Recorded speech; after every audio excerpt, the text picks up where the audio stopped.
ಇದು ಕ್ಲೋಸಪ್ ಅನ್ನಲ್ಲ ಇಲ್ಲಿರಬೇಕು. I am good thank you. Good thank you. Sir 108 ದಿನ ಶೂಟಿಂಗ್ ಮುಗಿಸ್ಕೊಂಡು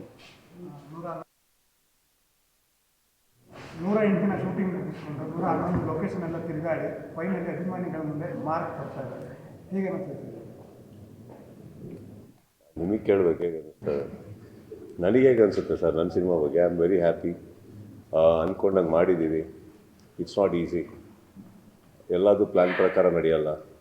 ಎಷ್ಟೋ ಚಾಲೆಂಜಸ್ಗಳಿರ್ತವೆ. ಎಷ್ಟೋ ಸಂದರ್ಭಗಳಲ್ಲಿ ಮೈ ಒಪ್ಪಲ್ಲ, ಬಾಡಿ ಒಪ್ಪಲ್ಲ, ಮೈಂಡ್ ಒಪ್ಪಲ್ಲ, ಎಲ್ಲ ಒಪ್ಪಿದ್ರೆ ಸಿಚುವೇಶನ್ ಒಪ್ಪಿದ್ರೆ ಲೊಕೇಶನ್ ಒಪ್ಪಲ್ಲ.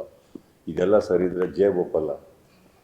ಸೊ ಇದೆಲ್ಲದರಲ್ಲೂ ಒಂದು ಕೂಡ್ಕೊಂಬರ್ಬೇಕು ಅಂದರೆ I think you also should have natures to support you, actors to support you, technicians to support you.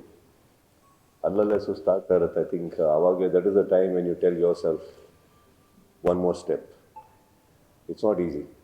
ಯಾಕಂದರೆ ನಾನು ಏನು ಹೇಳ್ತೇನೆ, ಆ ದಿನಗಳಲ್ಲಿ ಸಿನಿಮಾ ಮುಗ್ಸೋಕ್ಕಾಗಲ್ಲ ಅನ್ನೋದು ದೊಡ್ಡದಲ್ಲ ಸರ್. ಯಾರು ಬೇಕಾದ್ರೂ ಮಾಡೋರು. ಆ ಸ್ಕೇಲಿನ ಸಿನಿಮಾ ಇದೆಯಲ್ಲ, ಒಂದಷ್ಟು ದೊಡ್ಡ ಬೌಂಡ್ರೀಸು, ದೊಡ್ಡ ಸ್ಕೇಲ್, ದೊಡ್ಡ content, about 80 odd locations, 20 odd sets, ಅಷ್ಟು ಜನ actors, 107 days within 120 days of 107 days of call sheet, shoot, 166 call sheets is not a joke. ಎಲ್ಲೋ ಒಂದು ಕಡೆ ನಮಗೆ ಕೆಲವ್ರಿಗೆ ಅನ್ಸೋದು ಇರುತ್ತಲ್ಲ, ಸಾಕಿ ಏನು ಆಗಲ್ಲ ಇದು, ಆರಾಮ ಮಾಡೋಣ. ಯಾಕಂದರೆ ಈ ಮಧ್ಯದಲ್ಲಿ ಒಂದು 17-18 ಜನ ಅಡ್ಮಿಟ್ ಆಗಿದ್ದಾರೆ. Not because of the film, because ನಾವೊಂದು ದೊಡ್ಡ ಕಂಟ್ಯಾಮಿನೇಟೆಡ್ ಜಾಗದಲ್ಲಿ ಕೆಲಸ ಮಾಡ್ತಾ ಇದ್ವಿ.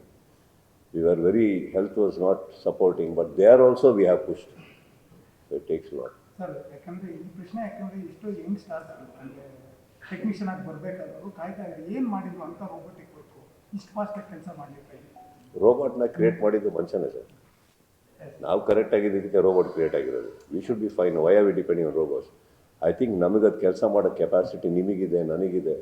ಇವಾಗ ಎಷ್ಟೋ ಸಂದರ್ಭಗಳಲ್ಲಿ ನಿಮಗೆ ಆರಾಮಾಗಿರ್ತೀರಿ, ಮನೆಗೆ ಹೋಗ್ತೀರಿ, ಬಟ್ ಅಟ್ ಸಮ್ ಟೈಮ್ ನಿಮ್ಮ ಚಾನಲ್ಸ್ ಇರ್ಬೋದು, ನಿಮ್ಮ ಪ್ರೊಫೆಷ್ನಲ್ಲಿ you may be needed that ಯಾವುದೋ ಸಿಚುವೇಶನ್ನು ಸೊಸೈಟಿ ನಡಿಬೇಕಾದ್ರೆ you may not be able to go home at all for so many days.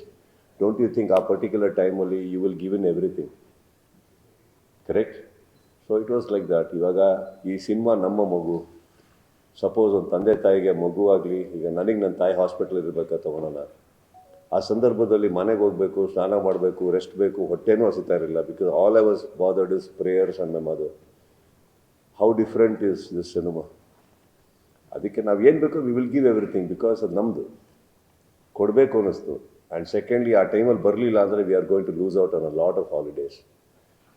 Cinema ಮಾಡೋದು ಬೇರೆ, ಆದರೆ ಬಿಸ್ನೆಸ್ ಸ್ಮಾರ್ಟ್ನೆಸ್ ಬೇಕೇ ಬೇಕಾಗುತ್ತೆ. ನಾವು ನಮ್ಮ ಈಗೋ ಇಟ್ಕೊಂಡು ನಾನು ಪಾಪ್ಯುಲರ್ ಇದ್ದೀನಿ, ನನಗೆ ಫ್ಯಾನ್ಸ್ ಇದ್ದಾರೆ, ಯಾರು ಬೇಕಾದ್ರೆ ಹೇಗೆ ಬೇಕಾದ್ರೆ ಇರ್ಬೋದು ಅಂದರೆ you are going to lose out on certain economy.